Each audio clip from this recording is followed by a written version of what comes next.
Hello, thanks for watching. My name is Gavin, otherwise known as the Mosque Buster, a nickname that I'm deeply, deeply ashamed of, so I never repeat it. And I'm here with a really good guy, and that is the Woodlander. And the Woodlander, he does,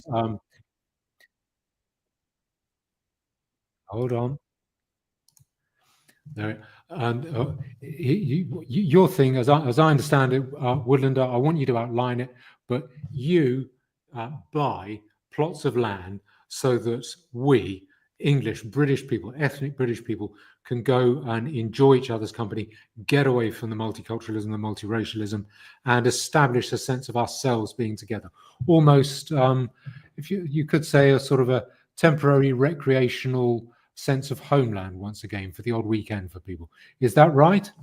That's a half of it, and it's an important half, because if you're going to start something with an end goal, and there is an end goal, it's kind of important that you can get benefit of it from day one.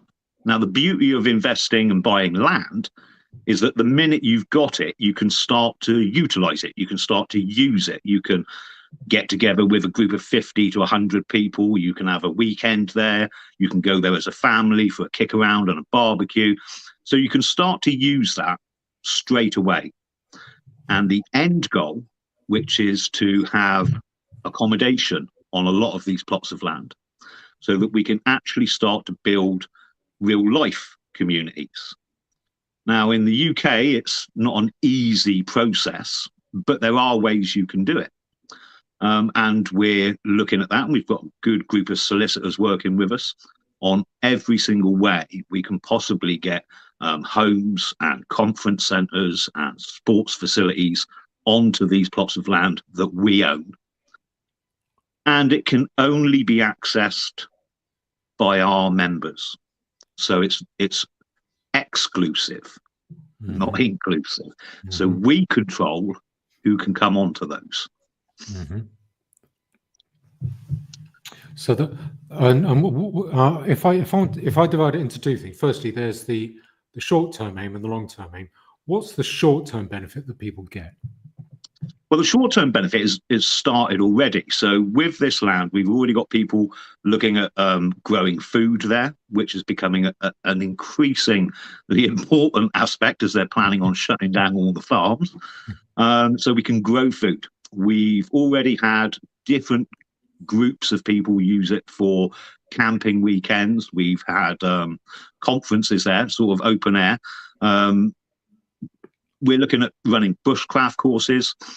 It's just a really good place for people to get together, to spend a weekend, to spend a week if you want. We've had people stay down there for 2 or 3 months at a time, literally go down, put up their camp, and they just stayed there. Yeah, it's been really enjoyable, really, really enjoyable. We went down for a weekend and built some toilet facilities. So yeah, I mean, it's good. And we're looking now at expanding from the first 2 plots we bought to getting 53 plots in the UK, which is 1 in every county, so that you don't have to travel huge distances. There'll be 1 in your county that you can use and you can access. But it's quite handy to have them spread around like that, because you may want to travel. You may say, well, we'll go down to, mid Wales for a week, and you can, and it's free because you're a member, so you don't have to pay. You can just rock up in your camper van or you take your tent down, and you can use it. So it's quite nice that we will have these plots all around the country, and strategically it's important as well, so we can actually link up all of these different communities, which is happening already. And do a lot of ideas get discussed?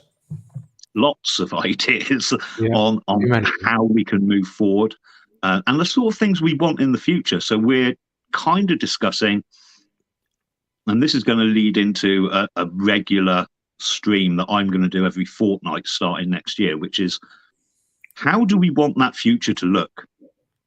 How's it going to operate? Because what we don't want to do is go back to what we've got now. So when things do start getting better, I mean, and the work you've done already has actually been really good. So your legal framework, which I downloaded and I went through, is something that literally can just be picked up and used from day one, which is really, really handy. You must be the only person who's ever read it. Thank you. No, I read it when you first published it. And again, what you've done is preempted what you see coming, which is a collapse. Yes. And what I see coming, which is a split, a division.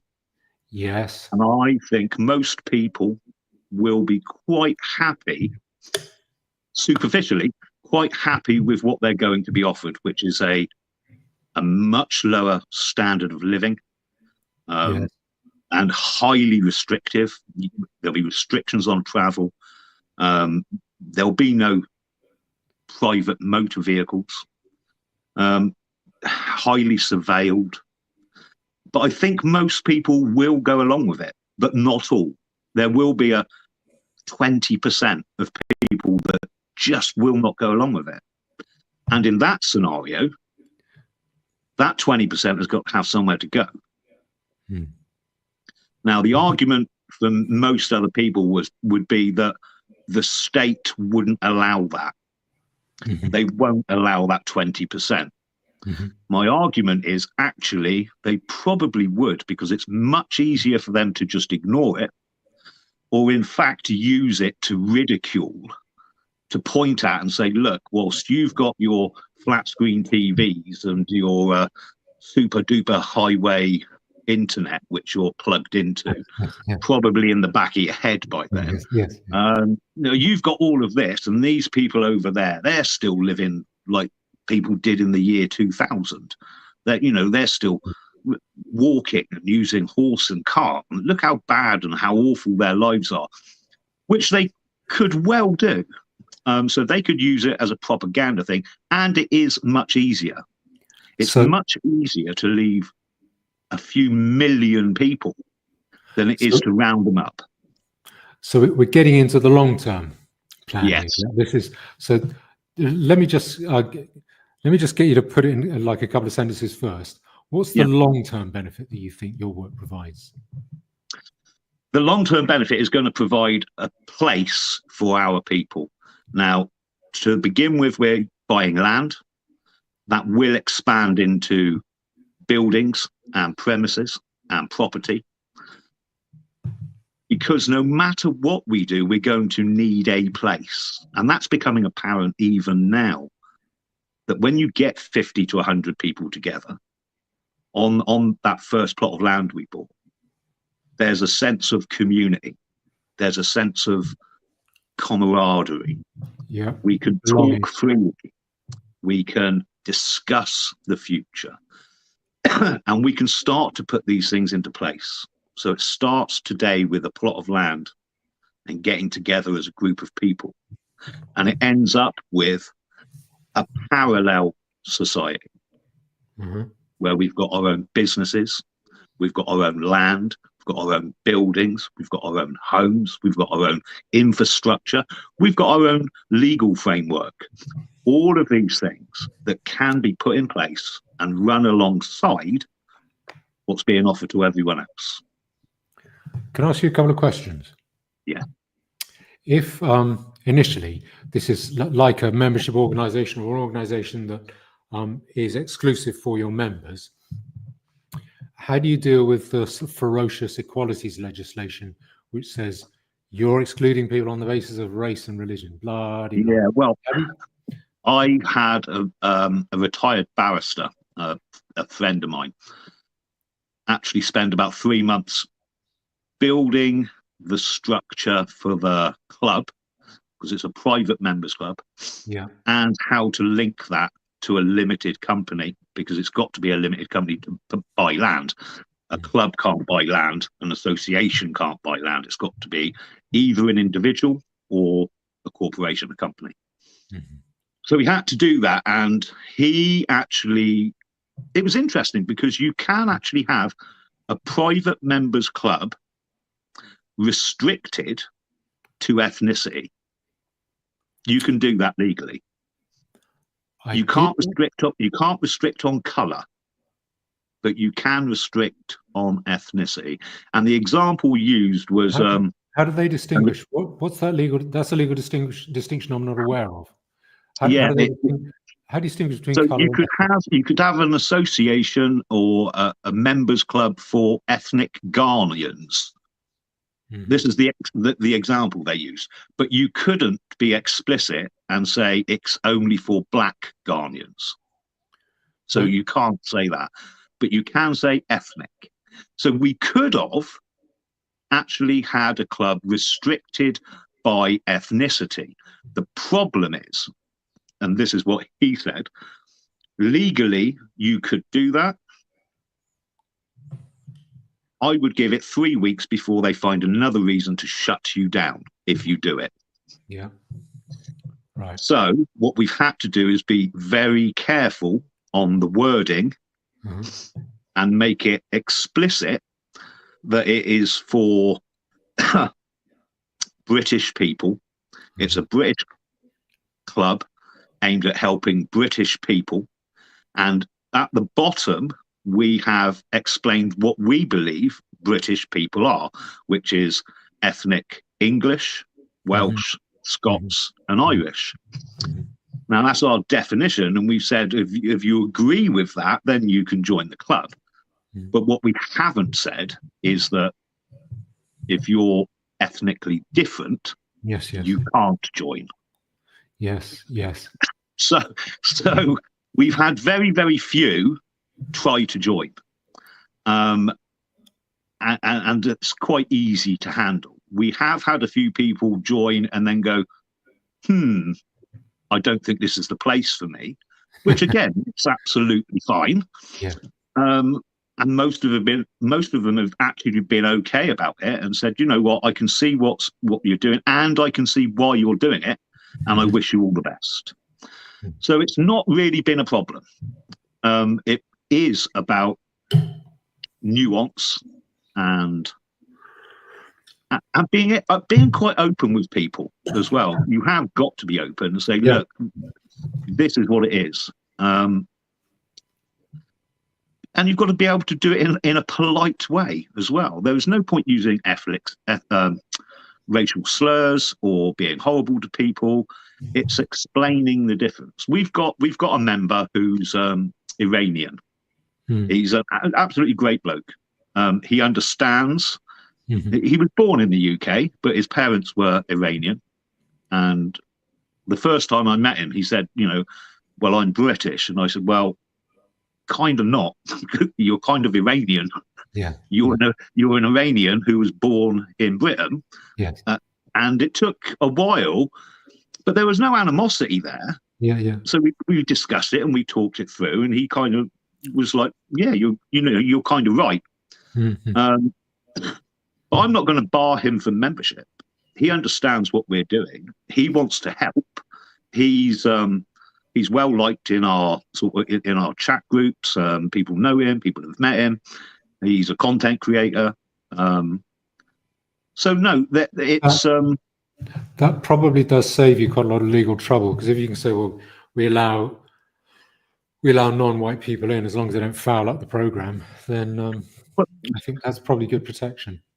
Well, you've kind of got to as well. I mean, even like political parties like the BNP, when they first introduced this, they stopped the BNP being an all-white organisation. They just said you can't do it.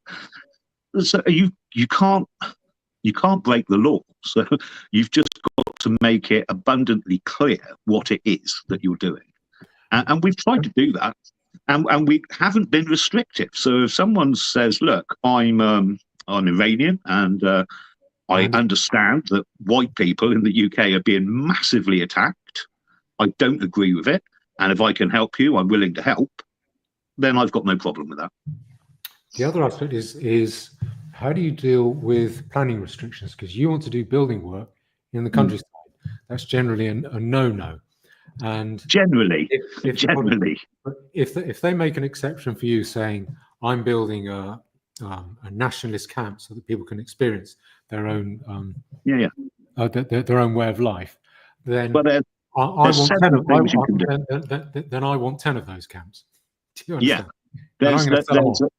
there are several ways around it, and I'm not going to go into minute detail, mainly because there will be people watching this who will try and throw a spanner in the works at every opportunity. But there are routes you can take to get buildings onto, let's say, agricultural land. Yeah, I think I And know. there are, and there are. My day job is planning, so I understand, and I Yeah, understand where you're not. I understand where you're not going on about it as well. yeah. Well, but the government has also introduced a couple of schemes in the last couple of years for self-build properties, and not just one-offs. So you could do it as an association, group of 20 people. You're going to build 20 homes. And it's down to the point now that the local authorities are being told they must make land available. And that land can be the land that you find. So if we went and found a plot of land and we had 20 people, they should, as long as it's got road access and you can get electricity to the site, they should allow you planning. They're being told to do that. Right. What I'd like to do now, let me just, if I can quickly explain to people what I do and why, and then if you can say how you think things are going to work out. I can say maybe I think, but they might work out a bit differently. Yeah. Probably quite similar, actually, quite similar. And then we can try and pick apart any differences we have. That's always a fun bit, rather than just saying, just in case there's any of that. I think the work you're doing is great. I think our views overlap a lot, particularly the overall, the final aim that we want, but also the fact that I think neither of us thinks the government is going to come along and do it for us. Neither of us. We have no faith in the state. I think probably it's also fair to say, but neither of us has much faith in political parties and the electoral process as it is at the moment. No, I've been involved in that. I was kind of involved with smaller parties and the Conservative Party. So I've seen it from both ends. Yeah. And it was the time in the Conservative Party when I was shadowing an MP. Yeah. When I really got a look at how it works at that top end. And the first thing is that a smaller party is never going to be allowed anywhere near the levers of power. There's too much infrastructure in place to stop them, and they're never going to allow anything that's going to change the system anywhere near it. Yes, I'll ask you about that in a minute, because I think you spoke about that, I think, at the PA conference, didn't you? Listing all the dismal list of failed or no longer active splinter parties. Yeah, well, I think there was 60 I listed. There is more. Yeah. And that was over an 80-year period. And not one has any success. There's small amounts of success along the way, but nothing that's ever lasted 2 or 3 years, and which is incredible. If let me just go through briefly, just to tee things up. My view, the work I do really is 2 things. Firstly, I bust mosques. I try to stop mosques getting planning permission. I think that's good in itself. It saves neighborhoods. But also what it means is there are fewer fortresses which need to be retaken militarily, because mosques are military bases. There are fewer of those for when we take back our society. And so that's part of the second thing is I try to lay out the guidelines and the tools for us to be able to take back our society, to take back our land, which I think that will happen after the collapse of the current system. I don't think it will be reformed. I don't think it can be reformed. I think it will collapse. And when it collapses, then that will deal with the ultimate problem, which I don't think is the WEF. I don't think it's the man in the suit. I think it's in us. The problem is in us, that we go along with it, we put up with it, we vote for this, we focus on the welfare snot that these rulers just pump up our noses, and we just sit there sucking it up, and that's what we want. So, and I think that is going to change. The only way that's going to change it is when the system falls over, as it will. So it's not necessarily to focus on how evil the system is. It doesn't work. What can't go on won't. And then at that stage, that's when I think in the common term is that's when we will wake up. That's when we will start making decisions, or sound decisions. And I think that's based on two things. Firstly, which you've touched on, is complete freedom of association and non-association. So I can associate with you, and I can say, I don't want to associate that Iranian fellow. I do not want to associate with him. So you and I might disagree about that, but so you can have freedom to do that. The second thing is that we are forced onto our own resources, back onto our own metal. That we have to make decisions for ourselves. We can't simply leave it to government and then sit and rot. We have to individually make decisions about our own security. When you make people do that, people make very hard-headed, sensible decisions, and not the sentimental nonsense that people spout every 5 years when the politician comes knocking on your door. So that's I've been more long-winded than I want to be. But that's basically the way that I see it going. Perhaps you can now outline the way you think it's likely to go, and how your project fits in with that. The Woodlander. I think we're nearly on agreement, apart from one issue. So I completely understand what you're saying about we have to be the ones to do this. We have to fix this, and we have to fix this for us. Uh-huh. That's kind of what we're doing. The initial stages is, okay, we're going to take back control. We're going to pool our resources. We're going to buy our own land, and now we're going to use it for what we want. And now we're going to talk about how we get more of this and how we put ourselves in a position of power.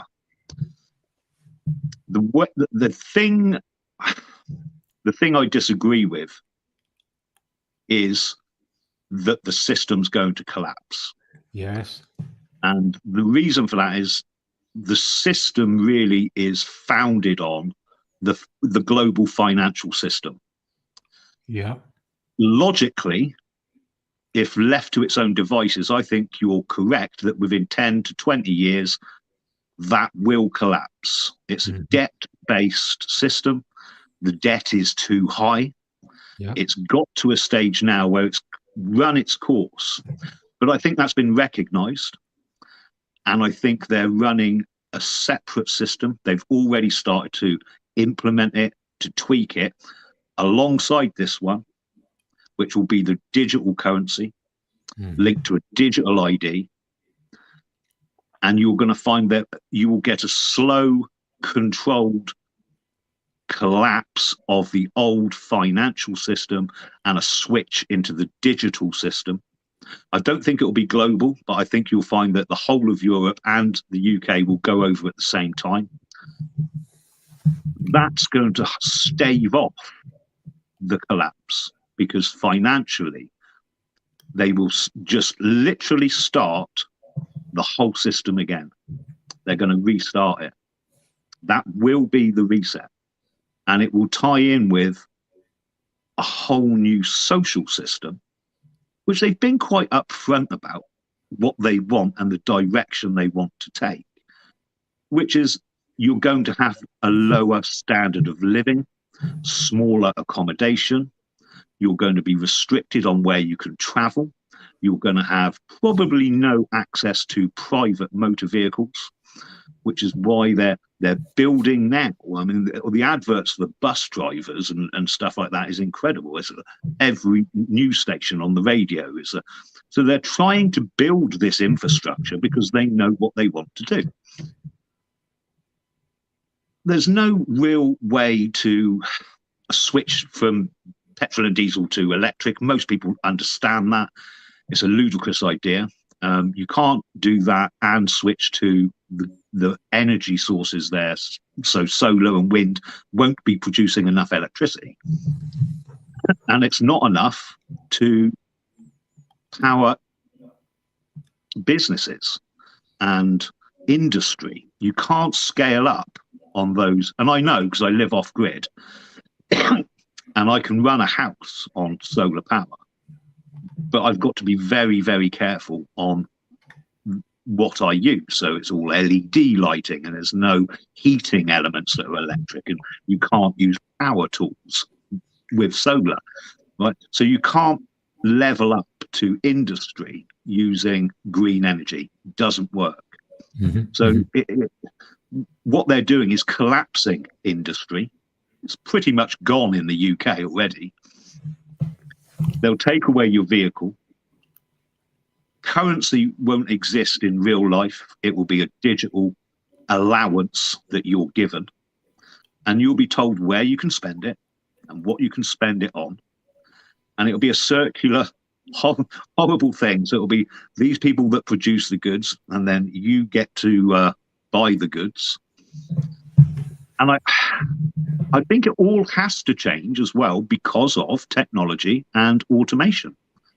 And they know that. They pulled a trick in the 1970s where they held off technology. And they held it off for a long time because they didn't know what to do with the workforce. So an example of that would have been Volkswagen in the late 70s. Were building the Volkswagen Golf, the largest mass-produced vehicle of the time. And in that factory, the tagline was built by robots, because it was new technology in 78, 79. I remember. In that whole factory, they had 300 people. Now, Nissan opened a factory in the UK, producing less vehicles, and employed 2,500 people. Now, you've got to ask yourself why. So the technology was there to produce more vehicles with only 300 people, yet Nissan were employing 2,500 people to produce less vehicles. And the reason being, it was the deal that they had with the government, which was you can come here, you can produce cars, but you've got to employ people, and therefore we'll give you a tax break, and we'll do this, and we'll do that. So they pulled that trick and held technology back for a long time, but I don't think they can do that any longer. I think it's got to the point where most products, most jobs can be replaced with current technology. And in that case, well, in that case, you have to start looking at UBI and who's going to fund that. So it sounds as though you agree with me up to a point. So yes. You would agree with me that the debt bubble and the dysfunctional political system and probably the weight of the state and the welfare state, you might not go on about it like I do because you might be a nicer fella. You don't want to offend people as much as I do. But you probably would quietly agree with me that all those things that they indicate that the system, some kind of collapse in the system, except I think what you're saying is it won't quite collapse because then there'll be a switch over to a sort of global financial system that has. Yeah, but I think that's the way I see it. The thing is, I don't think there's that much difference. In your scenario, there's a collapse, and we will have to group together and start a new society. Really, we're going to have to rebuild again. We have to have a legal system. We have to have infrastructure. We're going to have to take some things back and build things from scratch. Well, a new legal system. Yeah, but there's going to be a lot of other stuff. If you've got societal collapse and financial collapse, there's a lot of systems that you're going to have to start over again. And you're going to have to start over again because you may have already discovered that actually those old ones weren't that good. We don't want to live like that. We don't want that society. We don't want to end up with the same problems we've just collapsed out of. Yeah. And what I think is we're going to have to do that anyway. You're going to have to group together and we're going to have to build our own systems, right? Unless you're happy to go along with the new system they've got in place for you. And I don't think anyone in their right mind wants to live highly surveilled, highly restricted, a lower standard of living, literally eating bug protein, and it's unacceptable. So I think we're going to have to go another way. So that's, instead of my view, which is it'll break down and then we have to create a new society. The old one's gone. The old means of security and safety and legal protection, that's gone. We have to adopt new forms of law ourselves. I think you probably see global finance taking over, and then a minority of us who just won't put up with that, splitting off, hiving off, separating out. Yeah. Yeah, and having to start again. What? Okay, the crucial, and still paying taxes into that system. Well, that all depends how fast you can move a parallel system along. If you're working within that system, then you're going to have to pay taxes, unless you can find a way around it. And again, there are ways. But what we are looking at is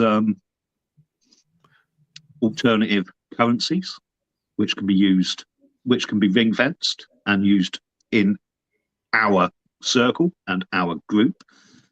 Self-employment, where we're working for our own businesses, and structures where payment may be done in different ways.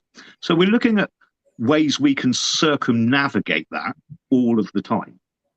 So the point I'm making, let's say the bug eating digital currency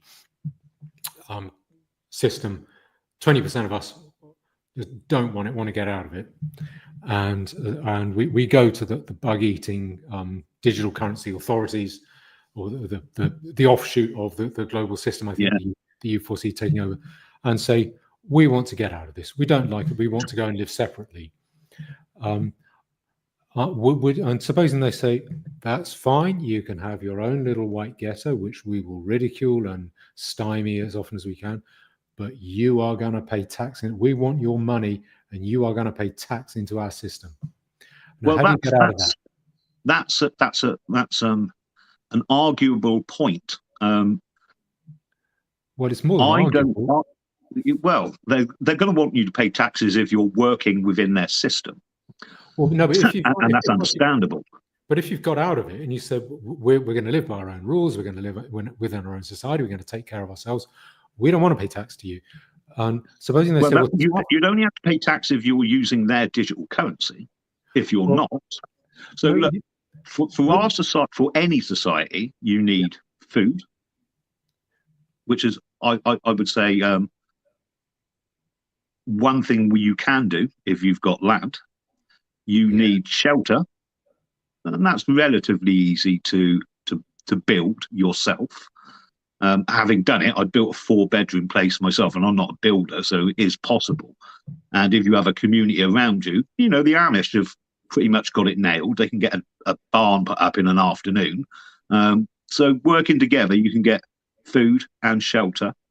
You need water. We live in England, it falls out the sky relatively frequently. Collect it, filter it, no problem. So water's not a problem. So you've got food, water, shelter, and the other thing you really need is company, is association, is community. And if you've got those 4 things, everything else becomes pretty much a luxury. You might say, well, I want a TV. Well, okay, there's ways and means.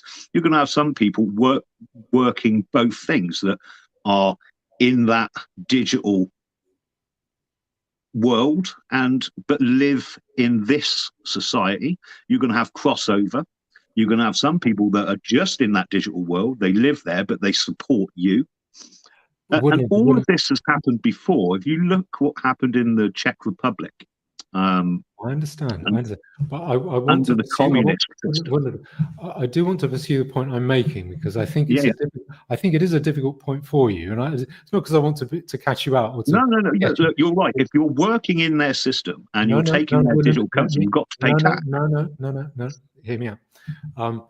It's they'll say, look, just the same as they do with Iran here in South Africa. If suppose you have this all-powerful central global financial system that's got the army and the police, and if you say to them, we want to hive ourselves off, supposing they allow it, they might not allow it. Today, I think they would say, no Yeah. way, we're going to stamp on that. But if they say, you are still paying tax, and then you say, but I grow my own food. Well, I produce my own food. If I go to the taxman today and say, listen, I produce my own eggs, I don't have that tax demand you want from me, I don't have to pay that, do I? He's going to say, what When the you say hell? paying tax on what? A tax on income, tax on produce, and also Well, so tax. if your income doesn't come from that system, No, what are they going to tax you on? no. You'd have to pay tax if you're buying stuff in a shop, so the tax added to the product. No. Well, so supposing whatever you are doing, even if it's growing your own food, or even if you exist on a barter system, they will value the goods in kind, the money in kind as well. They'll value that and tax you. I know. I know. I've tried it. I do. I want to pursue this point because I think it is a difficult one for you, and which means it's relevant to discuss. It's not because I want to catch you out. I think No, that's cool. I think under your system, I think the best you can hope for is they say, okay, we're not going to try and stamp you out, but you are going to keep paying tax, and we will send the man in the bowler hat to assess what you're making because we think you don't want to pay tax anymore, and that is one thing that's going to be a red line for them, because if they say to you, oh, it's all right, you grow your own cabbages and you got some chickens and you produce your own firewood, yeah, you don't need it, and you've got a little sick pay as well, so you don't rely on the NHS very much or at all, so that's okay, no tax, don't have to pay any tax. Immediately the Duke of Westminster and who else? Think of someone else. Richard Branson. They're going to set up right. They're going to set up right in the heart of where you are, and they're going to say, "We just want a PO box. Pay tax. We want a PO box, so we don't pay any tax." And that kills the people that you're trying to get away from, and they will be more. A lot of them are brighter than I am. I'm assuming brighter than both of us. They will see that immediately, and so there's no way they're going to say to you, you don't have to pay tax. So no, there isn't. But you have to look at it, and you have to look at what's already been done. So if you look at are you content? No, are you content to keep paying those taxes into that system? I don't pay tax. Well, you're going to eat, you're going to have buildings, you're going to produce. Hold on, let me finish. You're going to produce, and so you're going to have some form of income because you need to live. Income is any capital gain, or if you sell a property, tax will come into play. Money is going to change hands. If it's not money, it will be goods and services which can be valued in financial terms. I know. They are going to come in and tax you. And the question is, are you? And you might not yet pay tax, but this is going to be. Are you going to be willing to do that? Yeah, you've got to be. Again, and that's one thing. That's a yes. Yeah, and the other thing is, right, even in a parallel system, right, it's parallel. It's not separate, right? Insofar as you would still have to obey the laws. You would still have to obey the laws of this land. So you can't say, well, we live in a parallel system. I'm not going to tax my vehicle. Right? I don't believe in that, so I'm not going to do it. If you're going to drive a vehicle on the roads in the UK, and saying there's still cars around, there may not be, but you're going to have to tax it. Mm-hmm. And if you're working for a company within that system, right, then you're going to pay income tax. You might not like it. A lot of people don't like it today. A lot of people don't like funding like the government with their tax money, which they have no choice over where it goes. Yeah. So I completely see your point, and the answer is yes. You would have to continue paying tax until you could find a way around it. The thing is, we're quite an ingenious people, and there are always ways around it. Yes. Now, they try to cut down a lot of the tax loopholes, which have been used by elites and very wealthy people for a very long time, but they still exist. It's just finding out how to access them and use them. I think further on down the line, it may be a moot point, because if the way I see things going in the next 20 to 30 years is correct, there's not going to be a lot of employment. And it raises a huge problem, which is as jobs are overtaken by technology, yes, I'm listening. That reduces the amount of tax revenue that a government has. You end up with a situation where the people aren't working, so can't be taxed, but they still need to live, so they're going to need welfare, which is going to be a universal basic income. It's already been kicked around for the last decade. They've trialed it, they've seen how it works, and they're doing this because they know it's probably going to have to be used. And it's going to have to be used because the majority of people won't be in employment, which beggars the question, then where's the government going to get its money from? Because the only money it gets is from taxation. So you could say, well, they're going to have to tax the corporations. Yeah, the tax companies producing the goods, selling the goods. So in effect, the companies producing the goods who are using technology and automation and not staff are going to be paying the government the money to pay the people, UBI, to buy those products that company's just made. Yeah, that's not so different from the situation we're in at the moment. No, but it's a circular situation, which is the companies are funding the people who will then give the money back to them. The government, in all honesty, now and then is just an administrative arm. That's all it is. It doesn't have its own money. It's taking money from the corporation, giving it to the people then giving it back to the corporation. It won't be long before the corporations realize they don't really need the government. And to be quite honest, they don't really need the people. And that opens up a whole world of questions, because why do they need them?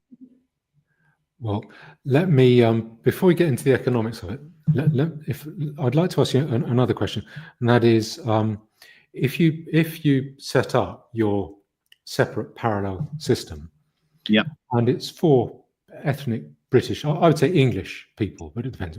Let's say white British people, okay, and instantly, what I think you'll have is much lower levels of crime.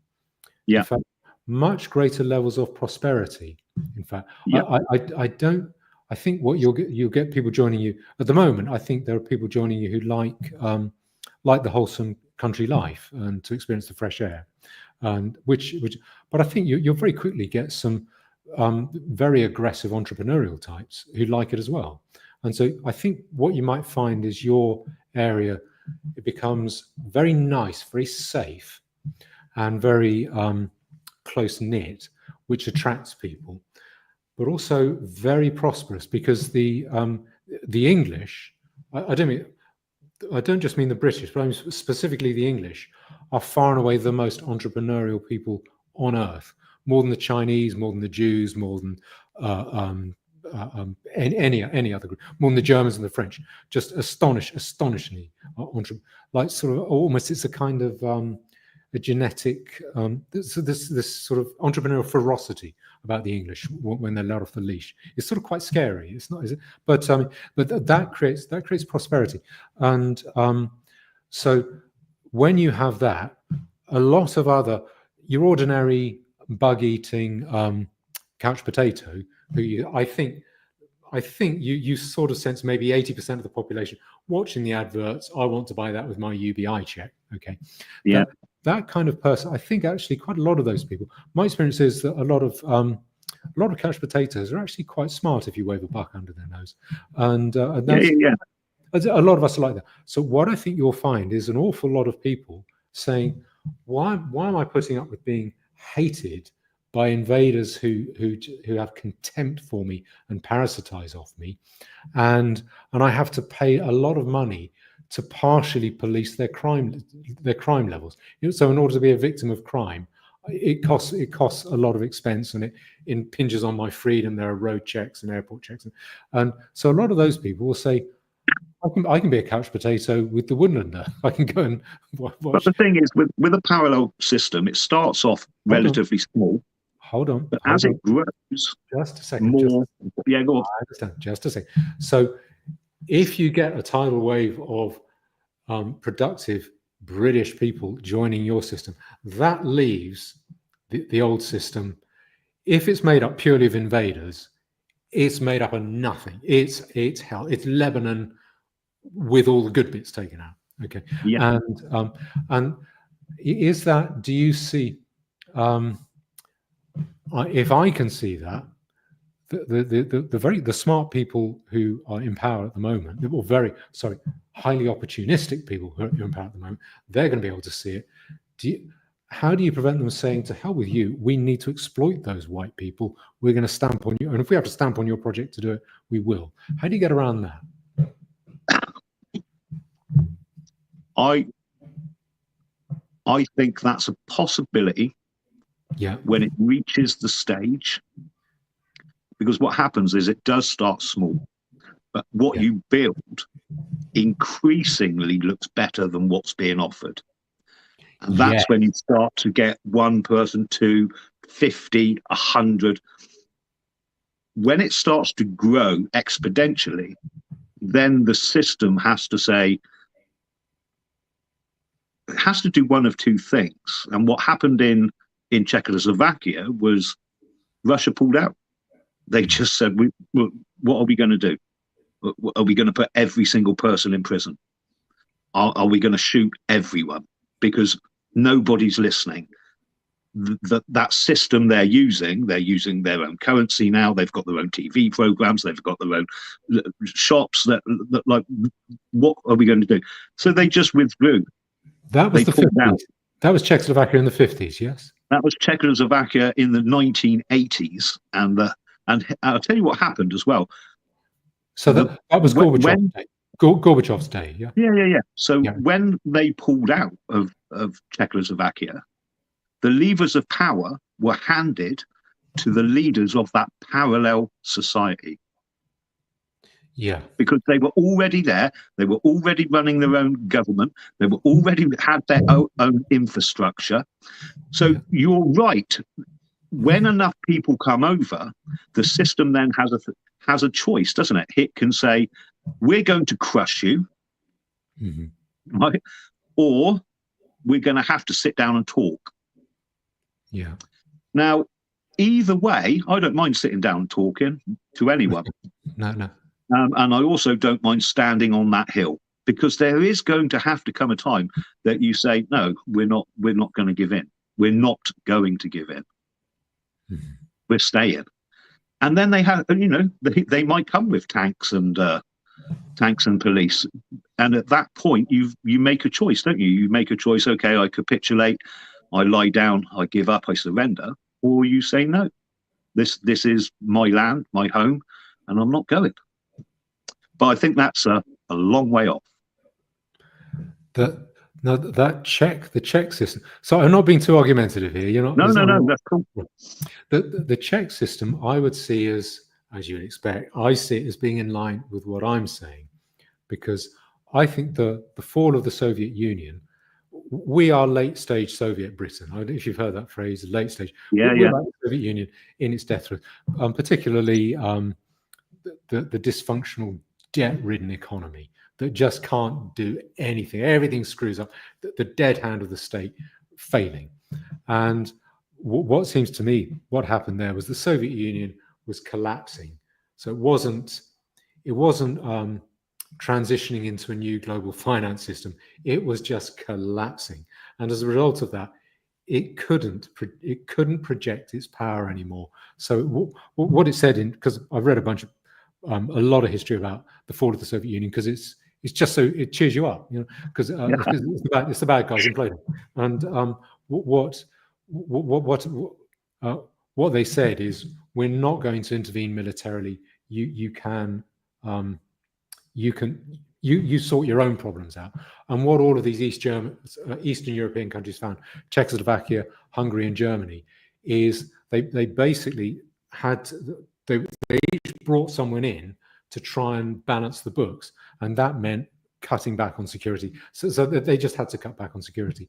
And the value that I see, where I would see the parallel between the Czech parallel society and you, I think, is you are like them in that once that system fell over, you had people with the integrity who were not tainted by the previous system, who could then come forward and fill the void, fill the vacuum. A bit like the French resistance in 1944, achieved very little militarily, but was able to take over the reins because they were untainted. And that, I think, is the benefit of what you're doing, biding your time for it to collapse, rather than going to the state and saying, we want out, we want you to let us out, we want to form our own society, let us do it. Do you understand the difference? Yes, I do.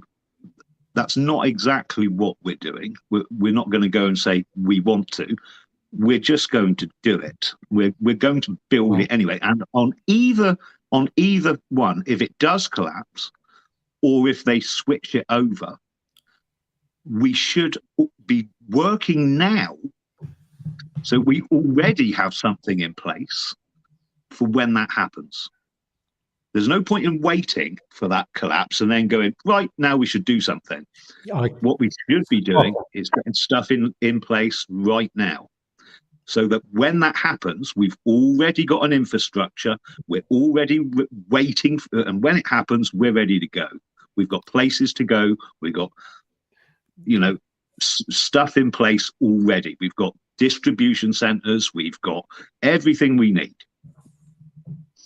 No point waiting until these things happen and then trying to start. If we start now, if it collapses, we'll be ready. And if it doesn't, if they switch over and it gets more restrictive, then you know what, we can slowly edge out into our own places. So if it collapses, you'll be ready how? Ready with what? But we'll already have places to go, homes, businesses.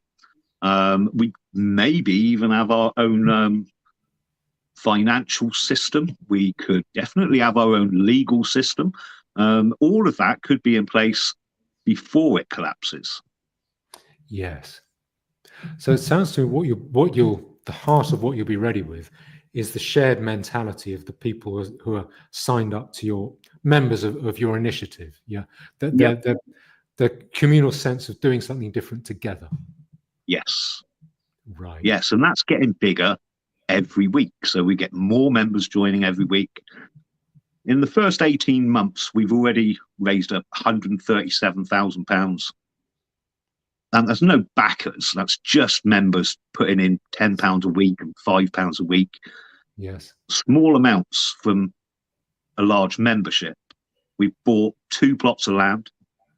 We bid on another 5 and been outbid, but we've got 2 or 3 on the go at the moment.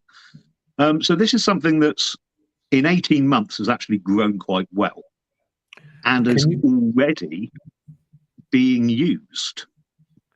Can you give me an idea of the growth of membership numbers? I'll give people watching, because we've got about between 400 and 500 members. I can't remember off the top of my head. We did have 400, but it goes up every week, so that's not bad. What annual growth rate would you say you've got? Just give me an idea. Well, we've only been going a year and a half, so, so 18 months we've been going. Right. And you've raised that amount of money in that time? Yes. My goodness. Well, and bought 2 plots of land as well. Yes. Now, I can tell you, it took like 9 months just with solicitors to buy two plots of land. It should have been. It should be so much easier and so much quicker, but actually, it's just how long things take. And then you send off the deeds to the land registry. The waiting time to get your deeds back is 12 months minimum. Yeah, it's just insane, isn't it? But it is ours. Contracts are signed, the money's been paid, the land registry have been informed, and already that land is being used on every single week. There's members there. Yes, that's quite incredible. That was the only thing that worried me, was that everybody said they wanted to do this. Everybody said, okay, let's do it. And then we buy this bit of land and it just sits there and no one ever uses it. no. So to see it being used by individuals, so I just get members send me photographs, spent a couple of days down at the land, families having barbecues, dads taking their kids camping, whole camping groups, PA camping, Southwest camping group went and spent 4 days down there, I think, did some drone footage. So there's different groups using it. And this is what it's for. So members can just turn up of their own accord without giving you notice. Yeah. They can just turn up and camp there. Yeah. And they leave it nice and tidy. Everybody is super respectful. The people have taken footballs and that down there. There's a big box now, so kids, if you turn up with your kids, there's always something for them to do, tennis rackets, whatever.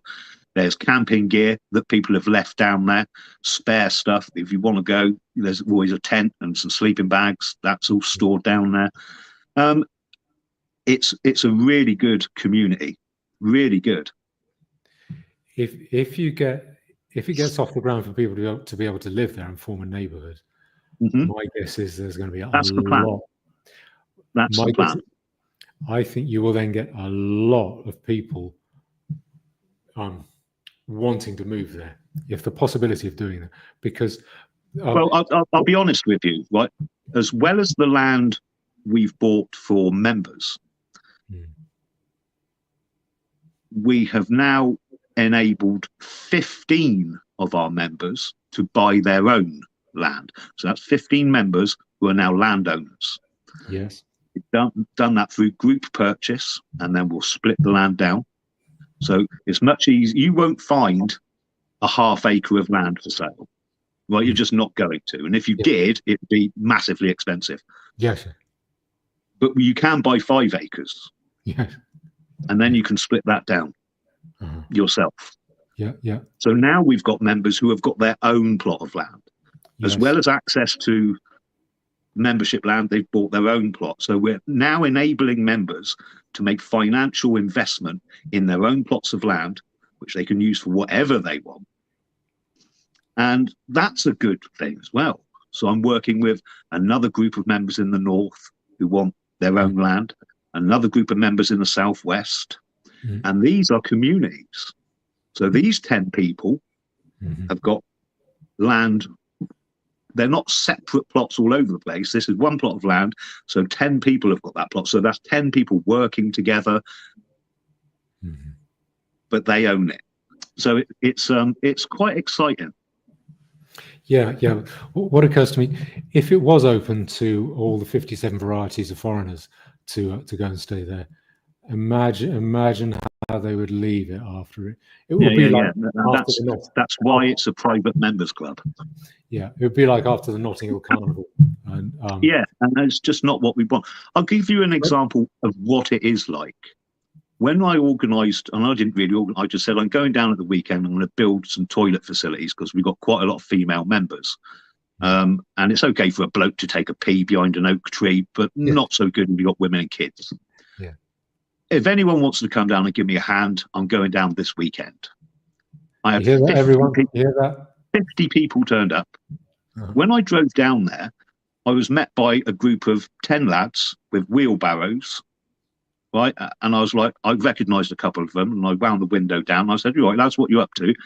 They said, we got here early this morning. We're filling in all the potholes down the track, so to make sure all the cars can get down. No one asked them to do that. They just did it. Why do you think that is?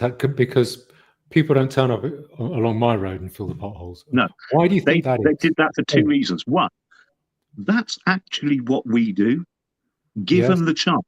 yes, And the second thing is they felt ownership. This is ours. but they didn't And own any. that's really important. This is our land. We'll make it as good as we can. Those people aren't owners; they're just members of your initiative. Yeah. Yeah, but the way we raise the money is to buy shares in the company. So the company buys the land, but it's really the shareholders that own that company. And But that gives people a sense of ownership. to, They know that. if I wanted to join the Woodlander initiative, would I have to buy shares in it? You don't have to, no, but that is kind of the ethos. It's only £10 membership to join the club, Yeah. but the club gives you the ability to buy shares. And everyone knows the idea is to, over a period of time, some people did it straight off, is to put in £1,000. Right? Because if we can get 1,000 people to put in £1,000, we've got £1 million. Yes, yes. And with £1 million, we can start to buy quite a lot of land. Yeah, at good prices. Yeah. Yeah. But what I sense and what I'm hoping is that sense of ownership is not I own this plot of land, it's my land. No. It's a Collective. mentality by that awful word community that people have. Yeah, that's exactly what it is. It's a collective, right? Yeah. And and people get there and want to help each other. That's all those people did all weekend. Yes. What can I do to help? Tell me what to do. I'll do it. That's all I heard all weekend. That's what I suspect. Once we get our land back, I think what we will get back is that sense of, particularly if the filthy-fingered government always sticking its contaminated fingers ends in every pie. Once that's out of the way, I think we will satisfy this urge to do things together, which I think is quite a strong urge for us. Yes, and ultimately, it's really enjoyable. Like everyone there had a great time. Yeah. We were all knackered by the end of the weekend. You know what I mean? We worked all day. Then we sat around a campfire. We all had a drink, ate some sausages, just talked into the small hours like you do, 3 o'clock in the morning, still yakking. But it was really enjoyable, and it was great to see everyone pulling together. And I tried to say this in a video I did about it, which was to get 50 people to travel hundreds of miles and do 2 days solid, hard manual labor for no financial reward whatsoever, right, is nearly impossible. And yet, there they were. I think that's a tribute to the different social setup that you're putting forward.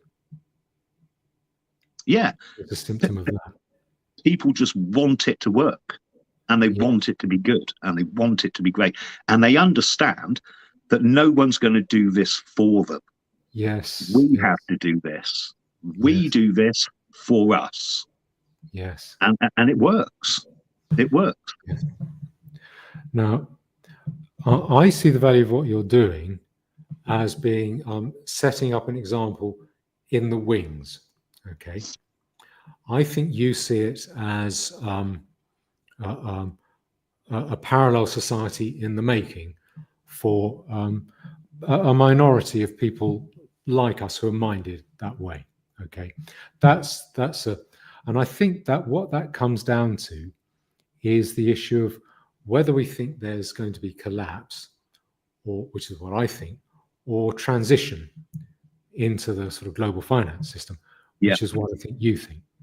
Now, I am really keen to know if I am wrong, because the views that I put forward are quite unusual, quite left field. Some might even say eccentric, this idea of collapse being inevitable and beneficial, and what we need in order to win. So if someone can point out to me where I'm wrong before I make an even bigger fool of myself, then I'm grateful.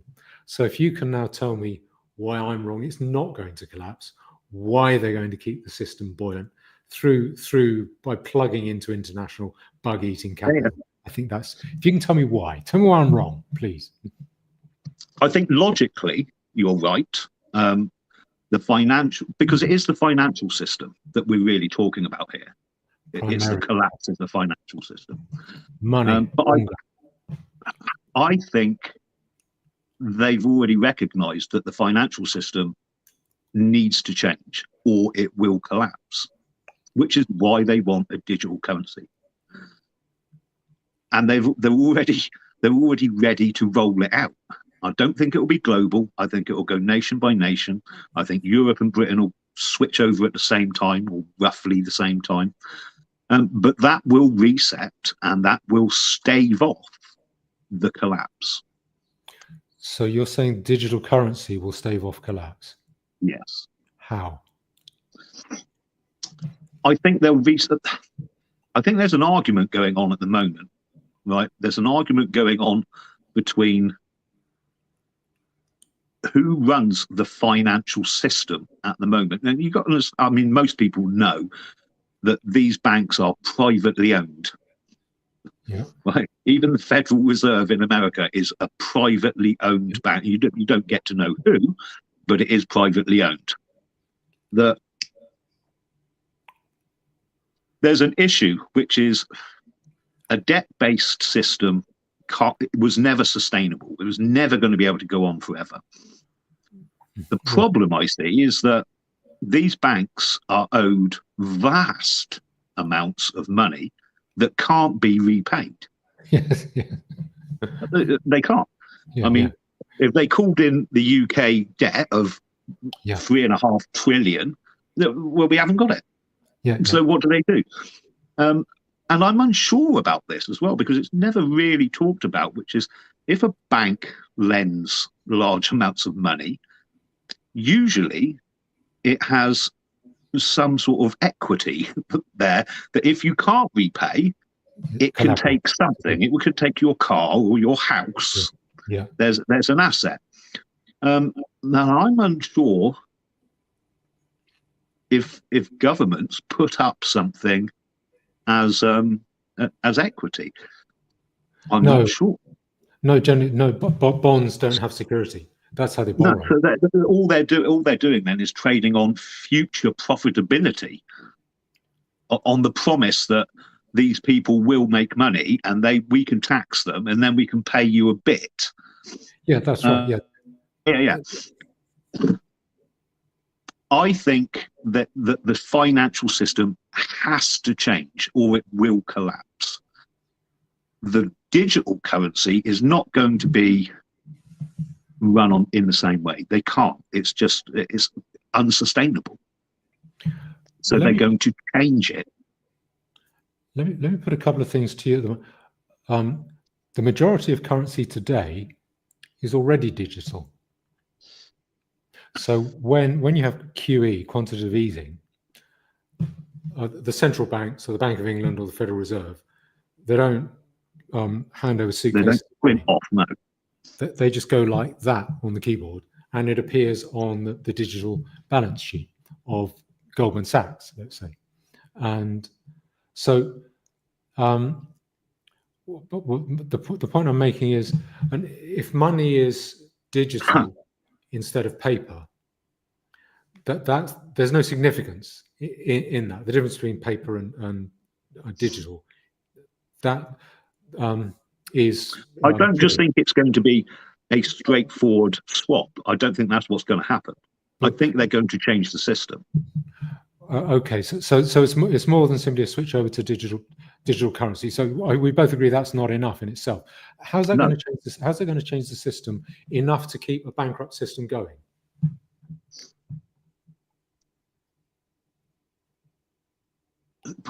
Logically, it can't. Right? It can't, but it can't now. What they do now is just fraud. I mean, you can call it quantitative easing. All it is magicking money out of nowhere and then putting it there. Yeah. The problem they have is that it's all debt based.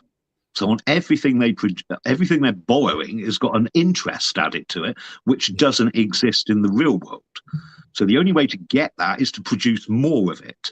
You've got to produce more money. The only way you can produce more money is by producing more debt. That can't go on. It can't go on. So they're going to have to change that. It can't go on like that, because you get to the levels of debt we've got now, which are unpayable. And in the end, that's all a government is doing, is paying its debt, and can't do anything else. Well, in theory, it can go on. So let's say from the late 1600s up until the end of World War, up until the 60s, really, it works okay. That kind of system, a central bank lending money into the system and having a debt forming a big component in the central bank's financial system. So, but it kind of changed in the 70s, didn't it, with the withdrawal from the gold standard, and linking it to debt instead of linking it to a hard asset. Has seen a massive increase in wealth production, because the currency is just shot up, but it has to shoot up because it's an insanity. I mean, most people understand this, that if you produce, your production of money is based on the amount of debt. That it can't continue. It can't go on forever, though. The debt becomes too big. Well, what they would say is it can, as long as the economy is productive enough, it's producing goods that matches the amount of pounds that you're creating. Then you're keeping prices stable, and then the debt is rising, but the total sum of the economy is rising. That's what they would say. Now, my point is not. I think it actually gets a bit obscure and abstruse, just going on about central banks and QE and money printing and digital currencies. The bottom line, the unfortunate bottom line, which people don't want to hear, and I'm sure I'm going to alienate some listeners here. The bottom line is welfare. Welfare is the problem. That is what caused America to go off the gold standard. We are a decadent people. You and me and the rest of us, we are decadent. And by that, what I mean is we think we can be protected from the reality of life by the state, particularly by the welfare state. And we are convinced that that is God-given. It distills out of the atmosphere like rain, and it's like oxygen. Welfare is like oxygen to us. And the result of that is you get more and more, heavier and heavier tax burden until companies cease to be profitable, business ceases to be profitable. Ordinary people won't take those risks, including the English, who are so aggressively entrepreneurial, will not take those risks. And then you get governments engaging in financial trickery like QE, like Keynesian economics, to try and always push the economy, to pump up a bubble all the time, to create a boom, to try and create permanent boom, because that exponentially increases tax take, so that they can make promises to us, the decadent electorate, who want to eat that welfare pizza on our sofas morning, noon, and night. And that is where we are now. It's ordinary people can understand this. Fine, max out your credit card, buying, going on holiday and eating takeaway pizza. You're going to regret it. You're going to have a financial headache in the morning, and that's what we have now. It is, and we've tried to stave it off through debt. And the politicians who simply want to get elected, they're not skilled, they're not impressive people, they are opportunistic. They have been prepared to do that. Pile up more debt, pile up more weird financial instruments, offload more debt onto commercial banks if they can. So you have encourage those banks to take more risky bets by offering to bail them out if it all goes wrong. So those banks push it even further, even harder. So and you eventually get to a system like you have now, where it is like, so the countries of Western countries, particularly the countries of Western Europe, are like climbers all roped together on the precipice, right on the edge, if one goes over. Now that I think is that's the overwhelming problem, and that doesn't you can't get us out of that by saying, haha, we're going to have a central bank digital currency and we'll print it at will, because that's no different from pounds and dollars. That is let me finish. That is inflationary. digital currency will be inflationary, probably more inflationary than paper currency, because it's so easy to do and it's so easily manipulated. Politicians will feel clever doing it. So I don't think that is not going to rescue them. So I do not see one word of what you're saying about a transition to some global finance, digital currency economy rescuing this collapsing system, whether they have bugs on the menu or not. I just don't see how that's going to do that. I don't see any possibility of that transition. When it goes broke, it will go broke like the Soviet Union. There was no rescuing that. There'll be no rescuing us. Now, what am I not seeing about this transition that you're putting on offer? Because I think it's a load of nonsense. You see, when you talk about collapse, yeah, I think people envisage something that doesn't actually happen a lot of, even like the collapse of Rome, the collapse of the Soviet Union. When that collapsed, it wasn't like a big explosion. It kind of just wound itself down, and they decided we're going to have to use a different system. What they hadn't done is they hadn't introduced that system alongside the one that collapsed. So it kind of went, but people weren't dying in the streets in Russia. I know people that lived through that period, right? And it was harsh, but it wasn't harsh for, like hundreds of years. The system changed. What I'm saying is, I think they recognize that a collapse is on the horizon. Mm-hmm. And they're not going to allow Europe to collapse. What you're seeing is a controlled reduction of lifestyle of the whole society. So the lifestyle we've been living is going to get massively smaller. Mm-hmm. And they recognize that. A lot of it is tied into technology as well, because the system is going to have to change. If people aren't employed, they're going to be on welfare. It's either that or let them starve in the streets, and they're not going to do that. And more people are going to be unemployed because they're not needed.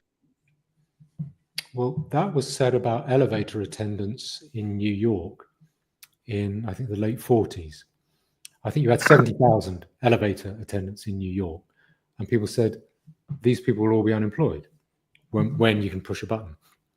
And they all got fired, made redundant, and they found other jobs. They just went into other businesses. So, yeah, this comes up quite a lot, which is it's an AI argument, which is it's going to take a lot of jobs. The prediction is between 50 and 70%, which is quite big. And people say, yes, has always been done. They said this about electricity. They said this about the computer. They said, people always find other jobs.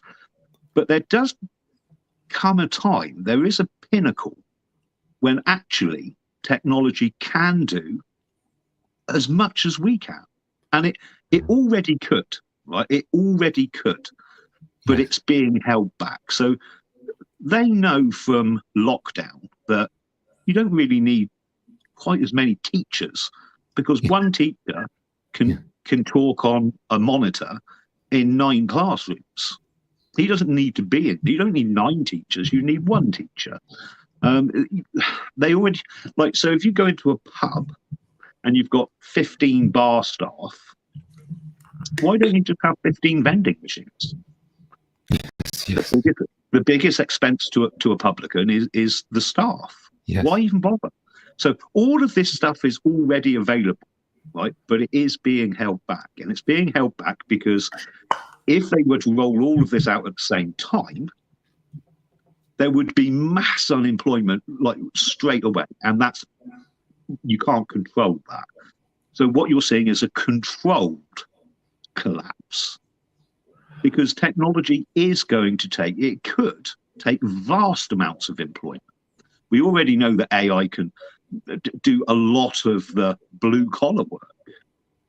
It could take it tomorrow, but again, I think it's being held back because they're not ready for the whole changeover yet. There's still a lot of infrastructure they're building in the background. If you look at what Tony Blair's doing, he's massively pushing the digital ID. Well, the digital ID is going to have to be in place for the digital currency for the two to work, and then you won't be able to log on to the internet without your digital ID. So there'll be no more being anonymous online.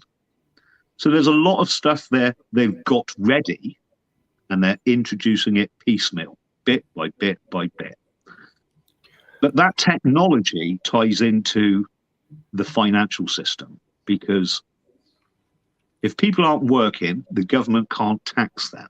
If the government's getting no tax revenue, it can't do anything. So it's going to have to tax large corporations.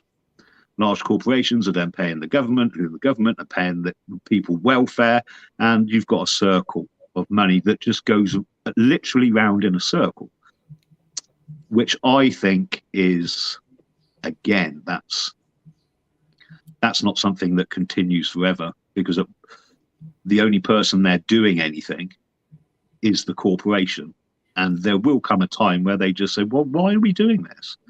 Why are we giving the government money that they can give the people, and then the people give it back to us? Why don't we just keep it? Well, that already happens. 60% of income tax take comes from 10% of income tax payers. I think it's 30%, might be 40, but I think it's 30% is of the total income tax pie is paid by the top 1%. Yeah. So there's a lot of which goes to people to live, who then buy things from those companies that are paying. So there's that circular thing already. What I don't understand is I'm sorry to be so busy and give you a hard time. No, that's cool. It's a discussion. It's how is that going to save bankrupt economies? I don't believe this is managed. I can think of two examples. Firstly, Starmer's government's promises about growth. What is growth? They're saying we want growth. That's what they're saying. It makes me laugh as well. But they're not going to achieve it. You look at if you say anything about the French government's recent collapse, it's simply because they will not face up to their straitened circumstances. So Marine Le Pen, the whole lot of them, they're saying we want to play make-believe that there's more money, more wealth than there is, and we can spend more than we have in our pocket. And the government in France has said, actually, there isn't. We haven't got any more money than we've got we haven't got any more money than we've got. I hate to say it, but we have, the Parliament will not accept that. So it doesn't look very managed. Possibly that's one big kabuki show. That's a big bit of theatre. I think it's just collapsing, and I still don't see how what you're saying about technology and its tie-in with global finance and digital currencies, how that then saves bankrupt economies. The only way it could save us is if America or China said, don't worry, you're going broke, we'll print up a load of money and we'll give you the money. We'll hand it over to you. It's our money, we'll give it to you. But America has 36 trillion. Yeah, I know. This is what I'm saying. China hasn't worked. So I want to come back to, I don't, because this is key to what the difference between us. I don't see how what you are saying has any hope of rescuing the current collapsing system. So you think they're just going to let it all collapse? Well, if it collapses, I mean, yes. I don't think they will.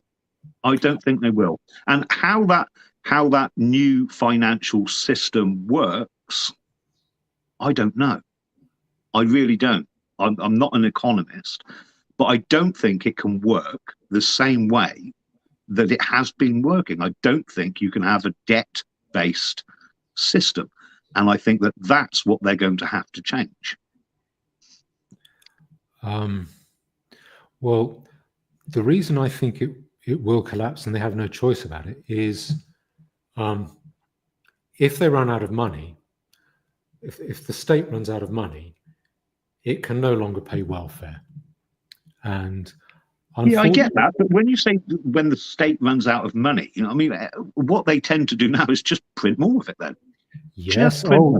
Oh, certainly, certainly. And then you end up with a huge inflation, and then they will print more. Yes. And what then? Okay, so they have one print run, inflation does that. They have another print run, inflation goes vertical.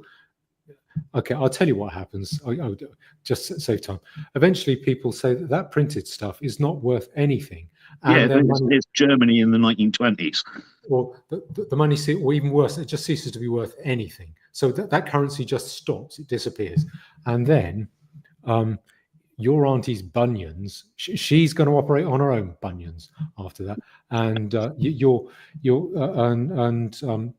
the check does not land on the rent rebate check does not land on the mat for you next Friday. So, or for whoever it is, and that is, and when that happens, the reason I think that financial collapse will not simply be a financial collapse is simply because of we will go nuts when we're no longer getting welfare. I'm as guilty of this as anyone. If I cut my finger on this toothpick that I'm fiddling with, I'm going to go straight down to the NHS doctor. I'm not going to think, my God, I should be a good independent libertarian. No, I want that doctor to see to my finger.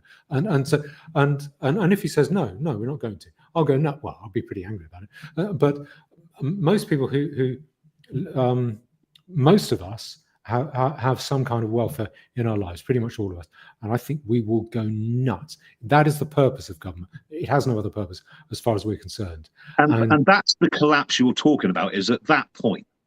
Yeah. What I'm saying is, so when Germany hit that wheelbarrows of cash to go and buy a loaf of bread, and hyperinflation, they printed too much money, it's not worth anything.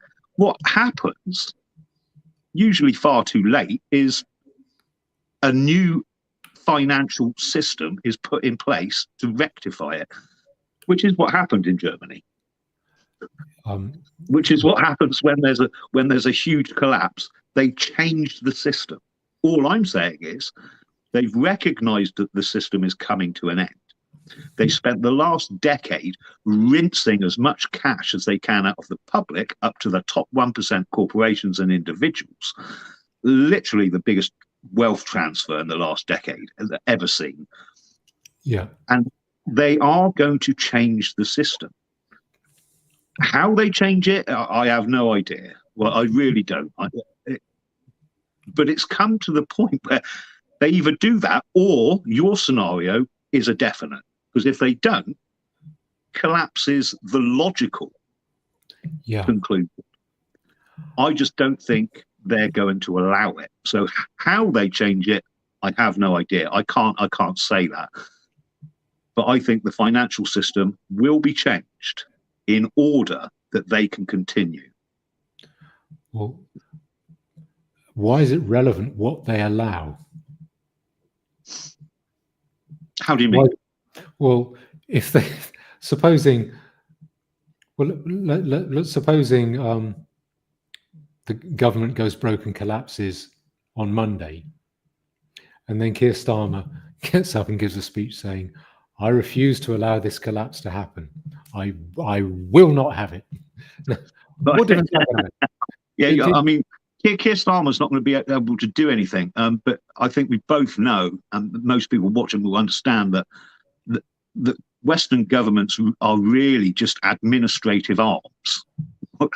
And we saw that during the COVID fiasco. They all worked off of a script. They did the same thing throughout every country, introduced the same rules, the same regulations, literally spieling the same words. And this was not coming from Boris Johnson. It wasn't coming from, Macron. It was coming from a central location. So they're not really the people in charge.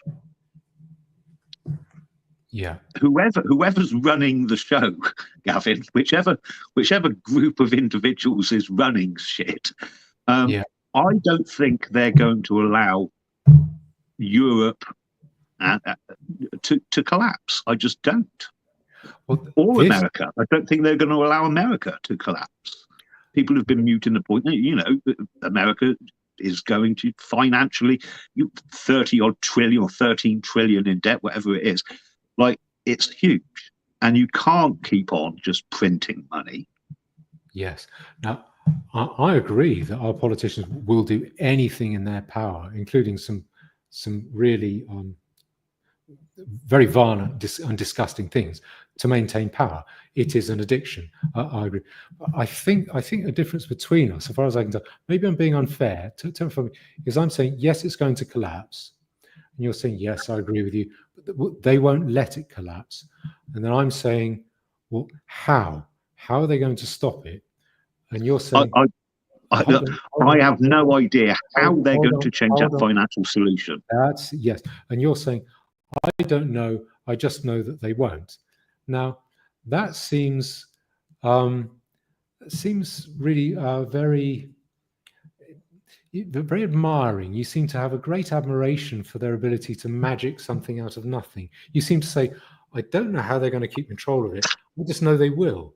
And that sounds like I think the psychologist phrase is codependent. I would say that's beaten wife. That's beaten wife. Woodlander, I accuse you of having beaten wife syndrome. Why am I wrong? You don't look like a beaten wife. So I'm not a beaten wife. The thing is, they've been very upfront about what they want. They've told us what they want. Yeah. They've been implementing it piecemeal by piecemeal throughout Europe. Yeah. Everything from migration to the green agenda to the climate crisis and the answers to those problems of what they've told us. And they are being implemented. Yes. A collapse would negate all of that. And there's more money been put into that green agenda, the climate crisis, yes, and things like digital IDs. There's been more money put into that in the last 20 years than have been put into any other project ever. I can't see why they do that and then let it all fall to bits. Because they're stupid. You see, I don't believe they are stupid. I believe they're malicious, and I believe they're vindictive. Incompetent. I don't think they're stupid. I think they are incompetent. I think they're highly opportunistic and cunning, but they're opportunistic and ineffectual. I hope you're right. Mm-hmm. I hope you're right. Either way, I plan on continuing what I'm doing, because in the event of a collapse, we'll already be halfway there. We'll already have infrastructure.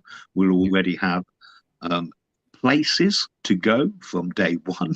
We'll already have buildings, homes, food available, shelter available. So we'll already be on the right track in the event of a collapse. And in the event that they just clamp down and introduce a highly restrictive society, for the people that want out of that, we will have places to go. And many of us will already be there. Yes. So whichever way it goes, you provide a solution or you contribute to it. Yeah. I agree with that. I guess part of the reason for me giving you a bit of a hard time, mainly is to thrash out ideas. No. It's now I'll have to go away and look at what sort of financial system they could possibly do, because that's not really my area of expertise. Mm-hmm. I have looked at how you introduce alternative currencies, how that can work. Mm-hmm. I've done a couple of videos on that. It's not actually as complicated as most people think. Mm-hmm. But what they do, I think their biggest issue, their biggest problem, is that the owners of these banks are going to want their money. Mm-hmm. Mm-hmm. And that's not available. So they're going to have to cut a deal and say, okay, because there's nothing to say that these banks are going to be the people running this new financial system. Mm-hmm. That doesn't have to be them. Mm. So there's got to be deals done in the background, but it's way above my pay grade to figure out what that's going to be. Because I would suggest that the payload, the benefit of what you're doing, is it's not the buildings. It's actually not even the land. It's, although that's important, it's the mentality of your members. It's the community. That sense, yes. Those guys turning up, wheelbarrowing, digging latrines. That's the big. You can't buy that. No, you can't. You can't. And it's important that everybody who was there recognized it. And a lot of people want to, like, when are we going to go again? Can we get together again? Because it's an important feeling. It's a great thing. It's just important that we continue. Too many things start like this, and then they just kind of fizzle out. Yeah. And there's no reason why that should happen. But it does, it's a numbers game. I've got to get up to 1,000 members. If I can get up to 1,000 members, we're doing really, really well. Yeah. And then we can start to realistically look at getting big money. Like I said, there's not a lot of people out there who've got a spare £5,000-10,000, but most people can do £1,000 over a year or 2 years. And if you can do that in 1-2 years, you've got £1 million. And that makes for a powerful organization because you can do a lot with it. I think you'll have 1,000 people within a year, don't you? I would, if you within the next year, within the next 12 months, I think we'll hit 1,000. Yeah. Contributing as well. Yes. And that's what most people do, is that they'll buy 10 shares a week, which is, the shares are only £1 each, and they can do that. A lot of people, when they first joined, just went, I'll buy 500 to start with, and then I'll chip away at it slowly until I've paid in my 1,000. And I've had people paying 1,000, and then they still continue to buy shares because they just want to see it working. So, and what do they get for their money? They sink £1,000 into it. What do they get in return? Not a lot for £1,000. You get access to every single plot of land that we buy all of the time. You also get the ability to own your own plot of land through group purchase at an affordable rate as well. So we don't make anything on that, but we do facilitate the possibility of you being able to do that. So there is a lot of people that would like their own piece of land, but haven't got a spare £20,000-30,000, but they have got £5,000. It's not only their own piece of land; it's their own piece of land in a community. In a community, and that's what most people want. They're like, I don't want a bit of land, and I've got no one around me. I want a couple of mates there, and people on the same wavelength as me, and people wanting to do the same thing as me. That's what I want. Well, brilliant, but not many people have got £30,000 in their back pocket, but a lot of people can get £5,000, and if you can get £5,000, we can get you a plot of land in a community. Yes. So that 1,000, right, doesn't have to be paid all at once, right? But that's a target because everyone can understand that. If I can chip in, now people do this on live streams, super chats. They'll give someone £5 or £10 in a super chat. I see it every single week. Well, instead of doing that, what they're doing is buying shares, and they're buying shares in a company that owns this land. So it's a good way. It's a good way. I reckon there might be quite a few people watching this who want to investigate, are interested and want to investigate, including me. I want to investigate more. Where do we go? The website is the best way. We do have a couple of chat groups on Telegram. It's sprang up organic. So there's groups in the Southeast. There's groups all over the UK, and they get together regularly. They just go out for a meal, they sit down, they'll be looking at plots of land in their area. Then they'll report back and say, right, we found 3 plots of land that are up for sale, and we'll go and look at them. And they'll video them, send us videos. So we're looking at different plots of land everywhere. But it's that community again, isn't it? So that group in, let's say, the Southeast, there's 10 people. They meet up regularly. They go out for a drink. They go out for a meal. They just went down to Lou's bonfire night together, building that community. Can people watching this contact you and say, I'd like to come for a weekend, stay for a weekend and have a look, see if I like it? Yeah. They can contact me on Telegram, or they can contact me through the website. There's a contact email on there. Read out the URL, please. It's www. I can't see a URL. All right. It's search for the Woodlander Initiative, yeah? Yeah. It should be the first one, although it may not be nowadays. There's been a few articles written about us already. Good. I think it is invaluable what you're doing. Just in case there's any doubt, I think it's invaluable. And I think the work you've been doing is really on both fronts as well. Like the mosque busting is brilliant. The stuff you've done, like that legal framework, was really interesting. And it's stuff like that. I like to see people being preemptive, saying there's going to be a problem. So let's get the solution sorted now, or at least start now. Yes. So that if that does occur, we're ready. Yes. And that's really what we're trying to put together here. Yes. I want to do it where people are. I think you're doing a little bit where people currently aren't. And I want to do it where people currently in Acacia Avenue and Thorn Drive. That's where people are already living. So that the new so people just sign up to a different system, different legal system. Yeah. But it's, again, that ties in perfectly with the parallel society. So you own legal system. What I'm trying to edge people towards is to look at self-employment as well. Right? If we can help people become self-employed, takes them out of that corporate jobs, and not everyone can do it. Some people are earning good money. I've got members who contact me and they say, look, I'm in London. I've got to get out of the place. It's a hellhole, right? Yeah.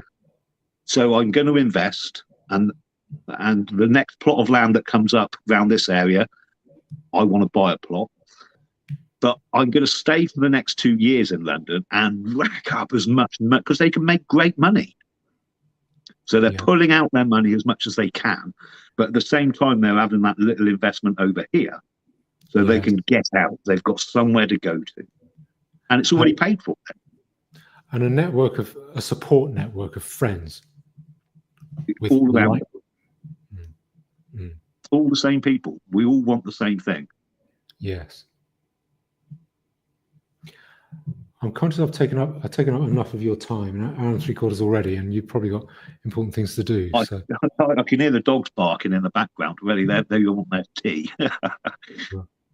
Is there anything else you want to tell me before we go? No, I've had a great chat. I've been wanting to speak to you for ages, and I might pick your mind on some planning issues, but I've got your contact details now, so I can do that. Let's have a quick chat at the end of the stream when I hit end session. Okay. But I've got nothing.